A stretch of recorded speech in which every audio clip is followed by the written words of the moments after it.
Welcome back to Built to Sell, Built to Buy. I'm your host, Sam Penny. If you're a business owner who's serious about scaling with purpose, maximizing valuation, or gearing up for an exit, this is your corner of the internet. Today, we're joined by someone who's built a performance engine from the ground up. Ivan Janku is the founder of Digital Rocket Ads, a full stack growth agency that's helped scale over $250 million in client revenue. He started out solo in Serbia, turned marketing frustration into a no bullshit operating system, and now runs a team obsessed with profitable growth. There's no bullshit with this one. There's no fake gurus, just systems, numbers, and real execution. And if 2026 is your year to stop playing small and start compounding, lean in. This episode is about fixing the funnel, scaling without chaos, and building a business buyers want or never want to leave. So let's get into it. Ivan, welcome to the show. Thank you for having me, Sam. I'm looking forward to this because I love your no bullshit approach to this. Digital Rocket Ads. I've been all over your website. I've done a deep dive into a lot of the background of who you are and Digital Rocket Ads. But let's start with some of the background because I always find that really interesting. Take us back to the beginning. What really pulled you into entrepreneurship in the first place? Well, since I grew up in Serbia and still there, like you can imagine that the job opportunities were not that amazing. So I started freelancing and I just realized that ads were a thing that I could do because I really had a crappy computer. So that's kind of the only thing, one of the only things I could do back then. So I started learning a lot of stuff. I started developing. I started freelancing when I was like 21. But honestly, it was incredibly successful. It took me a couple of years, but I got to a point where I just had too much work and I started just training people that I knew. And then all of a sudden, like there was more and more agencies that wanted to work with us in white label. And because we're from Eastern Europe, our price range is much more comfortable for a lot of clients. So you can imagine one thing pulled another and all of a sudden, like 40 people later, 10 years later. That's amazing. So you talk about the leaky bucket problem quite often throughout Digital Rocket Ads.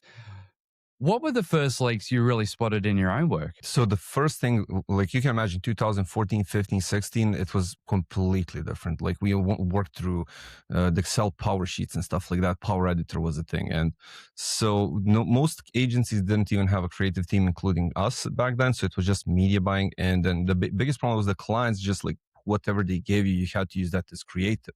So you only kind of had media buying and copy in your control. And then if the client messed up the creatives, you're done. Like you don't have a solution. So that was the first thing we started introducing. And basically that was the first step. And then everything else was just as the clients couldn't solve their own problems that affected us, we just added that as a service. Those early days, obviously starting out solo in Serbia, all of a sudden you realize that, hey, I've got something pretty important here. Going from $0 to $1 million revenue, was there a real mindset shift that you really had to go through to get through that period? I'm still going through a lot of different mindset shifts, but like I had to go through many. And it was just like first mindset shift was just like getting people to hire them and actually get people to do some work. That was going from a solo guy to actually having a team that can function was like a couple of mind shifts. And then getting to a team of like 10 people, 20 people had also a couple of mind shifts. And I talked to some people, I don't know whose sentence that is, but I remember Ralph Burns quoting like every time your company scales by 300%, you need to basically break everything and rebuild from zero.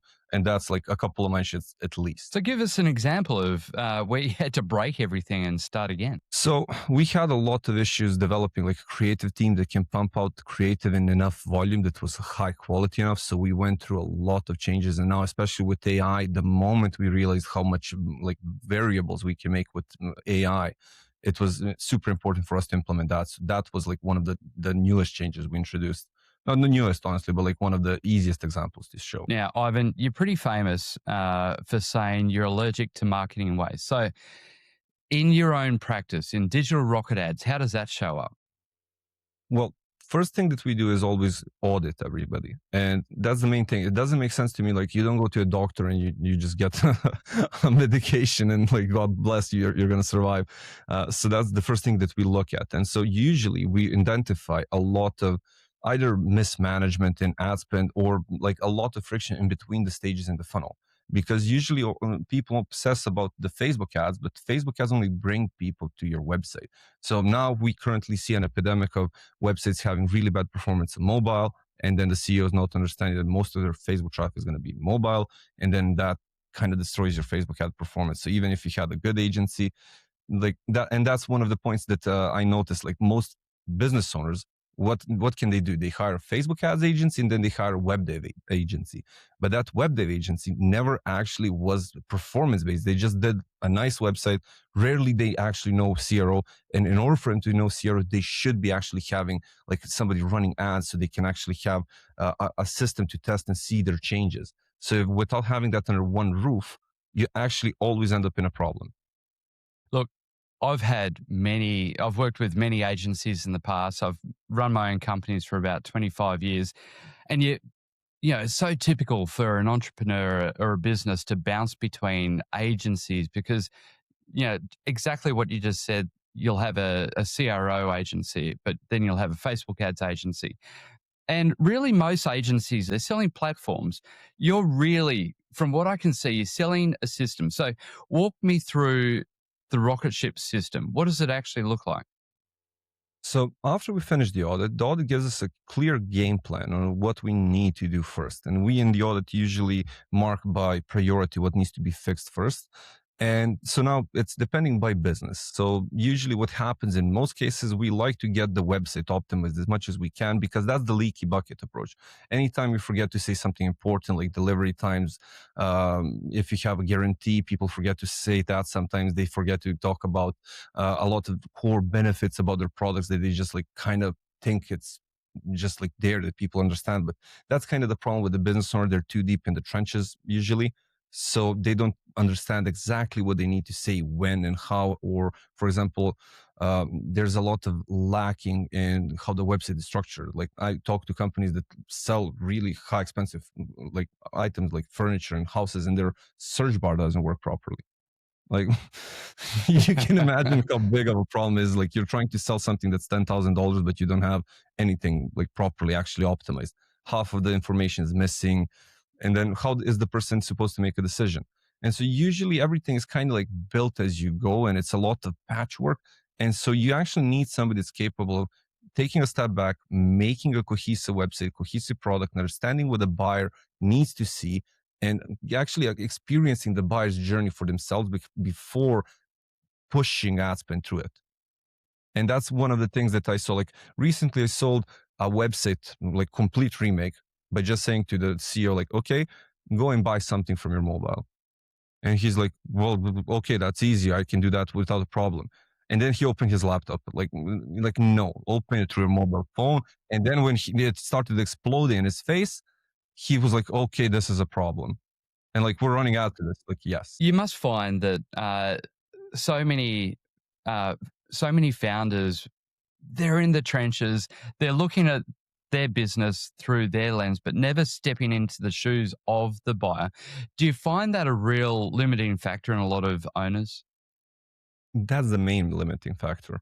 Like I work with companies that sell like food, and sometimes like you can imagine the guy just is focusing. He knows how to make the food.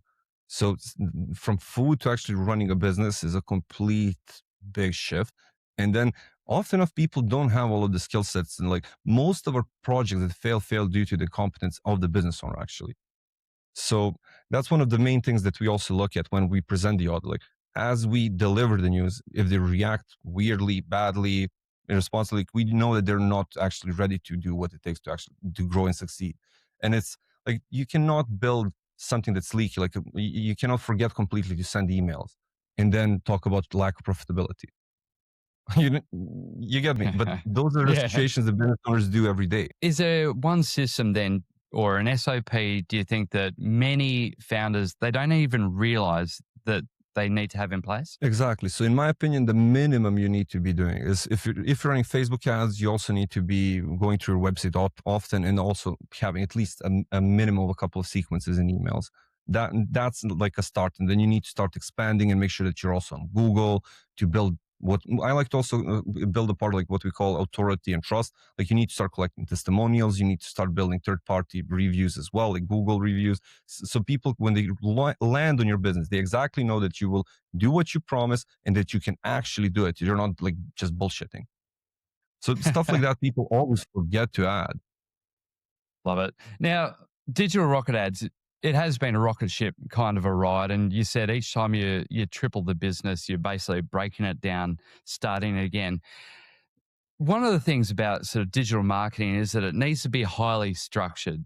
The whole, online platform needs to be highly structured, but at the same time, you still need to have creative freedom. So, how do you balance creative freedom with a really structured scalability with your own team?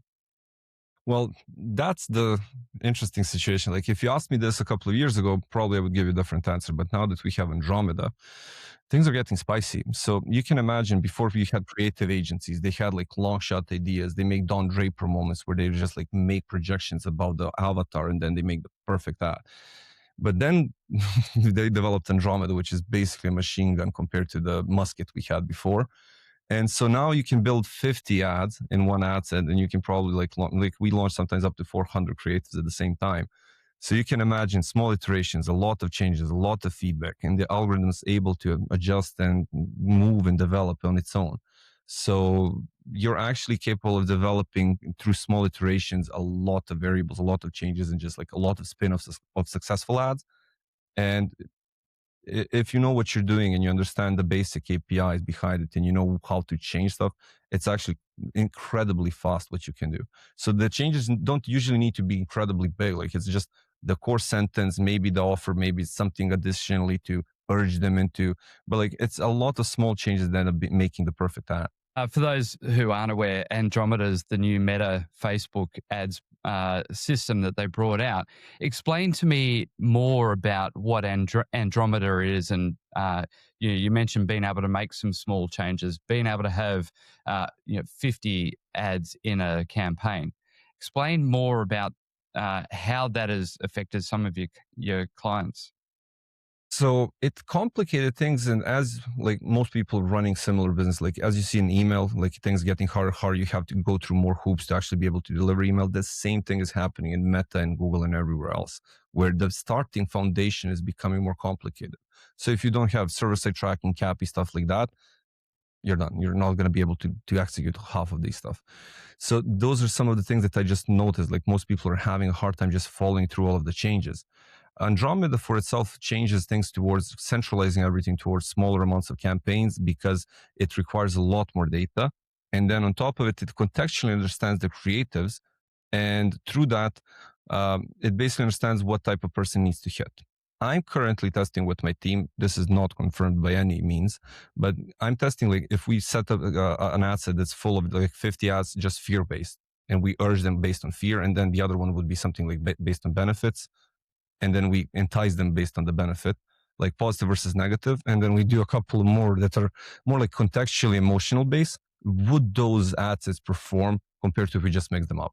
My logic is that the algorithm is now going to be able to understand not just what you want to see, but in the logic or in the way you want to see it. Because some people are more risk averse, others are, let's say, more greedy. So it's not like you and I won't have the same triggers.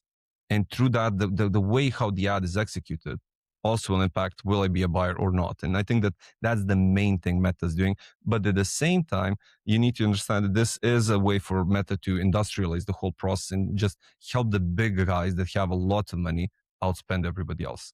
And I know that some people claim that small businesses also have good results, and that's fine. But I'm generally saying that this is going to end up being just like a ton of people spending a ton of money. And this is the moment where algorithms are going to start taking over and work. I think this is the moment that this platform is becoming like at its zenith, the most powerful. Let's get into some real world examples. Really, what I probably the war room. You spoke about the system, the rocket ship ads system of doing the audit first.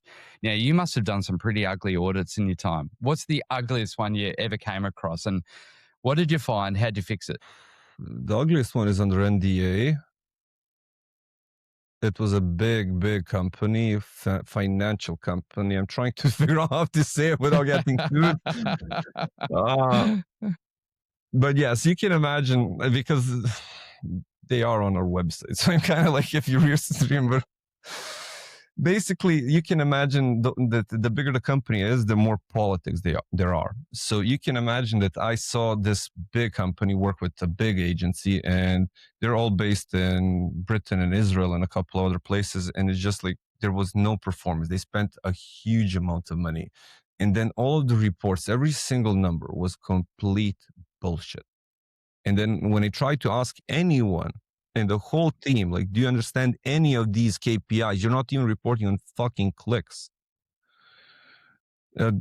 They got so upset that I pressured them, like, what the hell is this? That we ended up ending terms earlier because they just couldn't understand. Like, I pressured them too much. I just couldn't understand what's going on. And I had a problem with just like so much money being wasted and then nobody being accountable and understanding anything. It's just like they have so much money because they're a giant enterprise company that they waste 100,000. They're like, okay.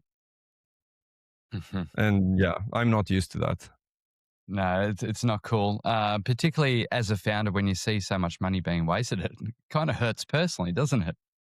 It does. And on top of it, the pride that those agencies that do the damage, they have, like, it's just basic posturing. They did everything through politics. Like, that's one example. Like, I know a lot of great, amazing agencies, not shitting on the competition. But this one example was just gut wrenching. Mm. One of the stories I read, one of your customer success stories was a fashion brand. You tripled their revenue, and all you did, from what it appears, is that you fixed a cart bug. So, why is it that something just such a simple technical fix can drive some really massive wins in 2026? So that specific example was of a brand from LA. And you can imagine they told us we were like the fourth or fifth agency they're working with, and that we cannot blame the website for the lack of performance because everybody else blamed the website. But nobody tried to prove it. So the first thing we did is we just installed heat maps. And if you don't have heat maps, we recommend Microsoft Clarity. There's a lot of others that you can use, but the main thing is make sure that you paid for premium so you don't miss out on a lot of sessions being recorded. It basically captures anyone that visits your website and how they move, where they stopped, if they read something. You get basically a heat map of what they did. And through that, you can actually uncover a lot of issues. In that specific case, the issue was that the business owner and the admin couldn't see the issue load. Like, the cart acted fine, but then when like somebody else from the other side of the world contacted or logged in, it just glitched. So anytime they added a second product to the cart, it just deleted everything from the cart. So that was the main problem. Like, the cart worked for only one product, and they sold really well in wholesale, but they couldn't get more than one product to be sold on the website. Like, you had people ordering multiple and just like being angry that they had to pay shipping every time. So you can imagine when we had that session being recorded and showed that, and we fixed it, the sales started coming in and everything worked. So yeah, they were super angry that we told them it was the website, but when we had that recorded, that saved us. Unbelievable. All of a sudden, their average order value quadrupled, I assume. If we look at some of these e-com brands that you work with, particularly the seven-figure ones, what's the most common profit leak that you're seeing with these guys? So when you talk about seven figures, in my mind, that's people spending seven figures on ads, let's say like that, in a year. So those guys usually have stuff really dialed up. Like, the website works well, they have email, they have ads and stuff. But the main thing that they usually have as a problem is generally understanding like how things impact each other. So in that situation, they have basically a data analyst that needs to come in and install stuff like Triple Whale, and that will then help them understand basically what's happening between all of the platforms, because one of the biggest problems is attribution right now. Like, Meta is going to drive a lot of people to your website, but then a lot of people are going to Google you, so the Google ads might start picking up. I worked with one big company from Texas, for example, where they were a nice big company, supplement company, and the it's called Bear Performance Nutrition. It was way back 2020, I think. And so you can imagine they were like, we need 1 hour ROAS on the prospecting, like break even on prospecting at least, like that's the minimum. And I was like, okay, but we had a gap somewhere. And I saw that we had people like too many clicks that were good that didn't end up being buyers. And so what happened was that they had 10% off on their website. So anyone that went and entered their email, they got an email with a link. And then when they click on that link, that breaks the tracking chain. So anyone that bought through that link, and why not get the 10% off, especially when you're buying for the first time, they were attributed to email, not me. So you can imagine that one, like, profitability reporting was out of the window with a problem like that. And so when we fixed that, profitability wasn't an issue. So like, that's just one example, because that insecurity is making him not spend more, not be aggressive. Now that was like, again, 6 years ago. I'm a million percent sure they don't have problems like that anymore. But you can imagine how much that cost of insecurity does to a company, because they're not 100% sure what's actually growing their business, what's impacting it positively, and it just, yeah, stands still. That's one of the really interesting things about digital advertising these days. The numbers don't lie, and quite often marketers will stand behind, that campaign didn't work, but it was good for the brand, which I think is the greatest bullshit argument that I think any marketer who says, oh, it was good for the brand should be fired immediately. Uh, Talking about creatives and a creative campaign, have you got a creative campaign that really punched well above its weight?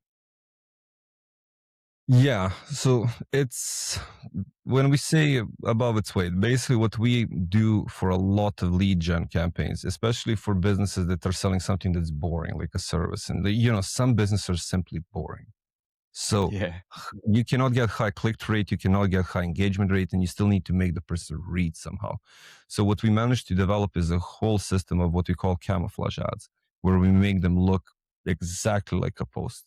And in a lot of variables, like from a newspaper article to a post that somebody would put in a Facebook group with all of the emojis and like exact copies, but we put an ad in the middle. So you can imagine the average person scrolling doesn't realize that they're looking at an ad, they read it, and then if our offer is good enough and we flushed out the message, they will convert.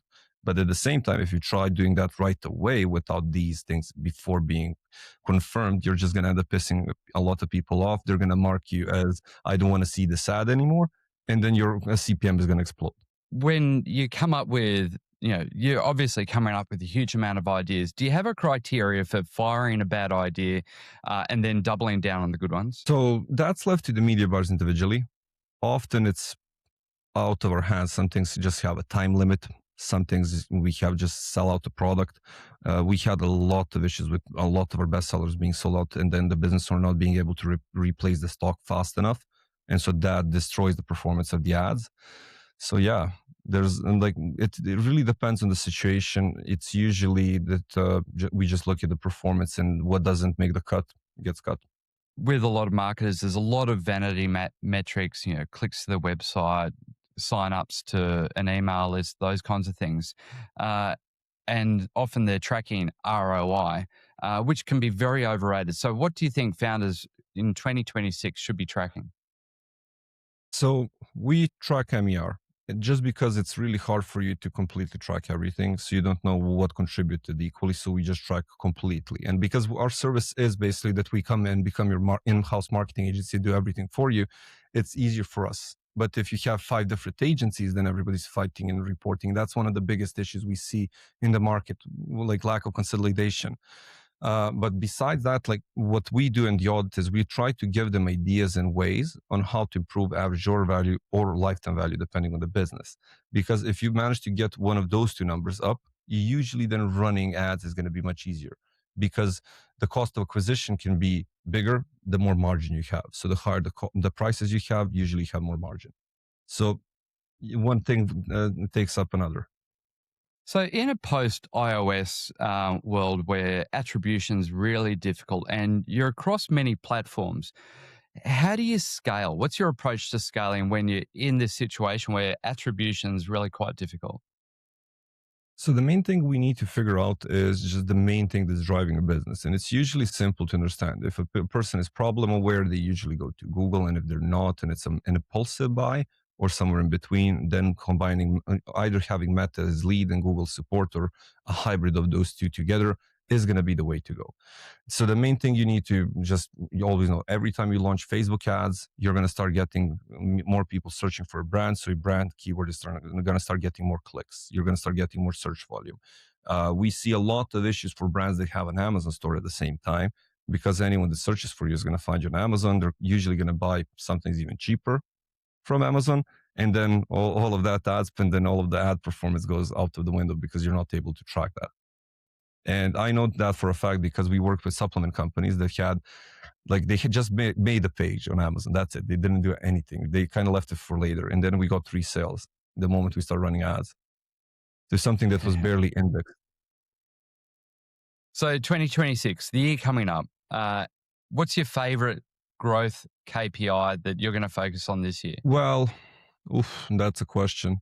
For me, I just want to start developing a bigger amount of people that understand this no bullshit way how we work and how we think, and that's kind of like a requirement from other agencies that I would like to see.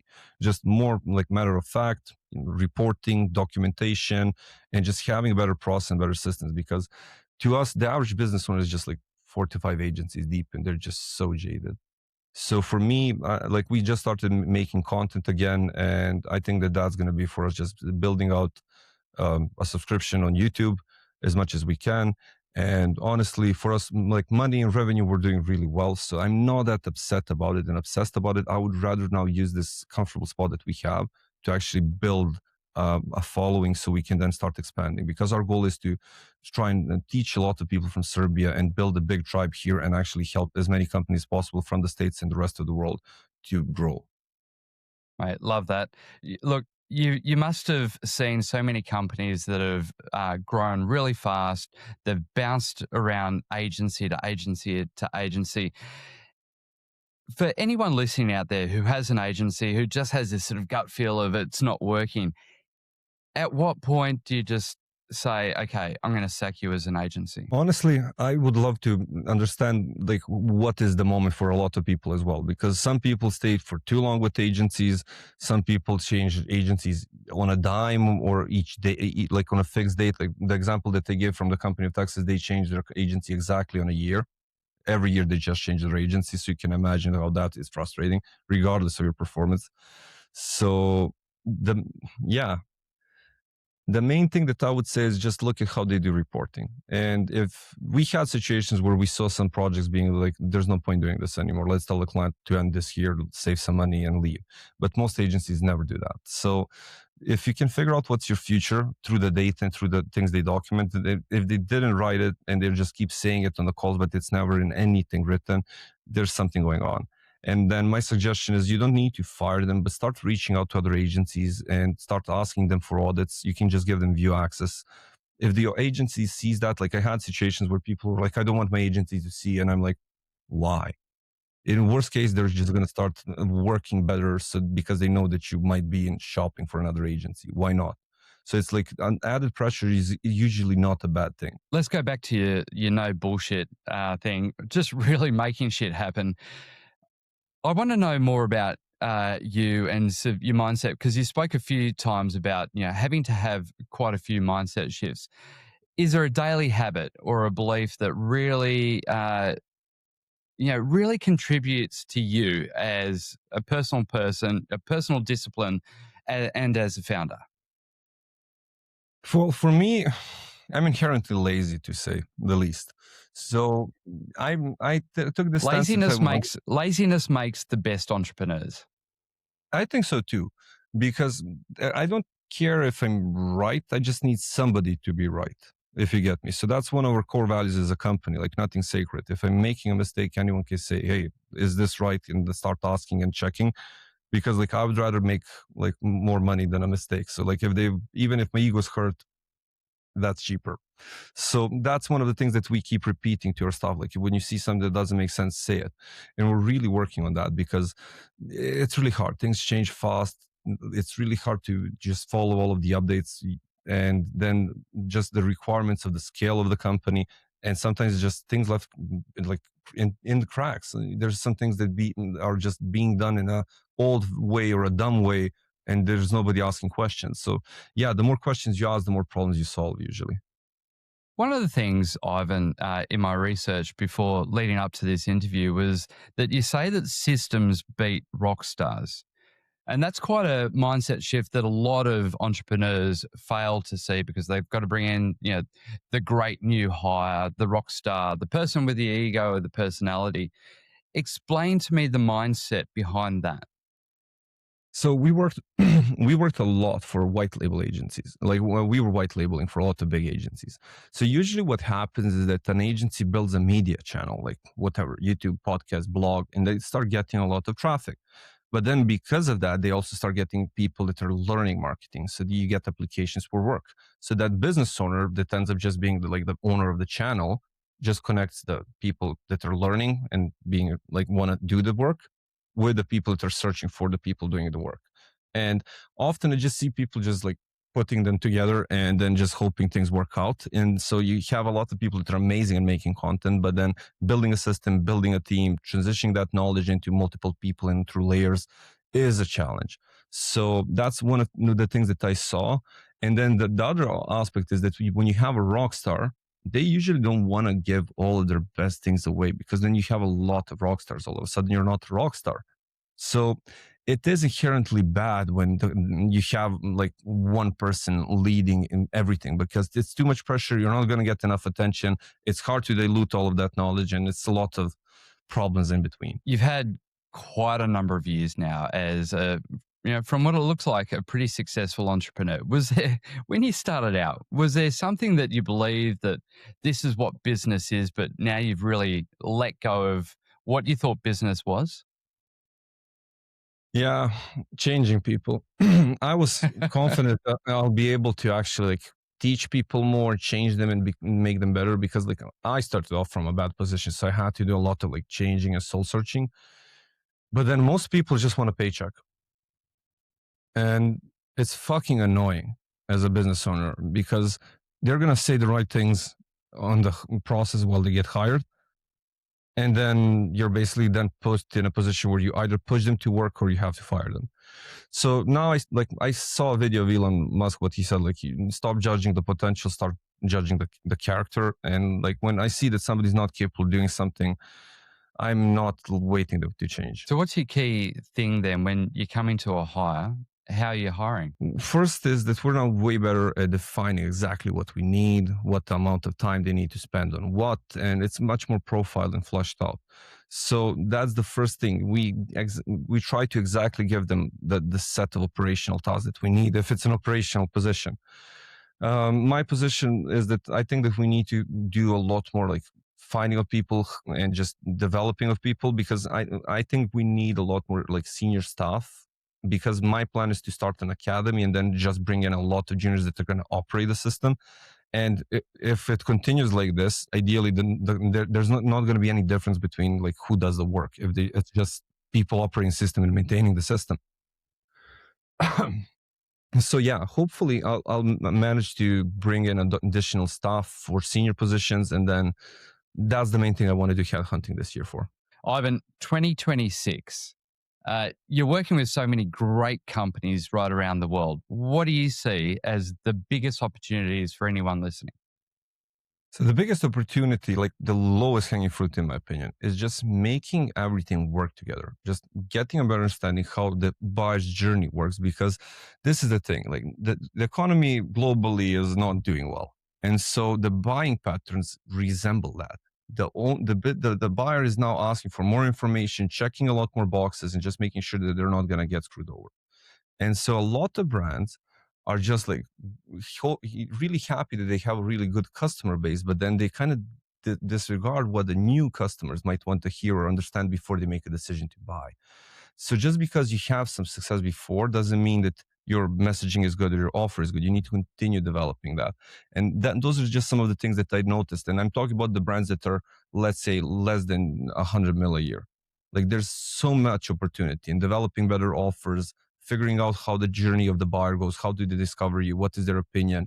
Like there's so many mistakes that brands make, and they like just because they have some success, they think they're doing a good job. Just question yourself a lot more and think that the data is going to help. AI is basically the digital form of Ozempic. people looking for the lazy approach. And you must see it so many times in agencies where they're relying on AI to come up with their creative without putting that creative brain that is so unique to the human mind. How do you see AI uh, affecting a lot of the marketing campaigns that are going out? So I would say that AI is a tool. And the main thing why is because I saw senior copywriters get senior level copy from AI. So how would a junior use AI to get senior level copy? It's hard because they don't know how to use the tool in a proper way. So, for example, a senior is going to get a lot more information, a lot more KPIs, a lot more context to the AI before it asks it to perform, and it's going to give it a much better task and it's understand a lot better what it needs to do. While a junior is just going to say, "Give me a text." So that's kind of going to be a thing. The volume of output per individual person is going to be higher as things go. Stuff like copywriting, although I just gave that as an example, I never got AI to beat me personally. I got it to help me a lot. I got to flush like half of the idea and then I just touch it up a bit and then it's good. So it helps me brainstorm, but it also can mislead you. It can also give you false information and it can make you look like a dumbass sometimes, honestly. Absolutely. 100% agree. Everybody is now a doctor and a lawyer, a marketer. It's unbelievable. Sort of people having so much faith in what AI is churning out, but we still need the inherent skills and understanding the customer journey and what really sort of creates an emotion in a customer. Because I think that that's really where AI falls down is that it doesn't understand that, you know, branding and marketing is all about creating that smile in the mind. And AI does not understand that, does it? Exactly. And there's two other concepts that we need to take into account. The first one is auto censorship. Like we used to see billboards and now we don't see them. So something like that is also going to happen to AI and its ads. So you can imagine how fast the human eye is going to be able to understand that. Before we finish up, Ivan, uh, this show is all about really trying to help founders and get them unstuck because we are in a world where it is quite overwhelming for a founder. Right now, what would you say to a founder who's really wants to get unstuck? What should they be doing right now? I would like look at reaching out to customers, honestly. Most of the time, people disregard how much valuable information you can get with just either sending out a survey or especially if you're a smaller company. As you get sales, just start calling people and asking. And you can imagine people will sometimes be really happy, like somebody that's important in a company is calling me about my opinion. And so they will tell you exactly what they liked, what they didn't like. Another important question is to ask, like, what were you else looking into? Like, what is a competitor that you were into or a substitute product? That's going to then give you an understanding what you need to go after. Like you then make comparison ads of that and then point out what is your competitive advantage. But you need to ask your customer base stuff like that. And so having a post-purchase feedback survey, even though that's like a 20-year-old thing, people tend to forget the basics. All right, that's a wrap with Ivan Janku. This is a founder who's walked the talk from laptop in Serbia to running a global agency that guarantees results. I love his no bullshit guarantee. His story, it's real proof that clarity, structure, execution, they still win in 2026. So if you're serious about building a business that scales profitably and sells at a premium, go back and listen to this again. There's gold in the systems. Now, Ivan, where can people connect with you, follow your work, or reach out if they want digital rocket ads to scale their next growth chapter? So if you want to find the Digital Rocket as an agency, go to digitalrocketads.com. Or if you want to find me and connect with me, you can go to LinkedIn and find me at e-commerce megalomania or Ivan Janku. So yeah, that's how you can easily get in touch with us.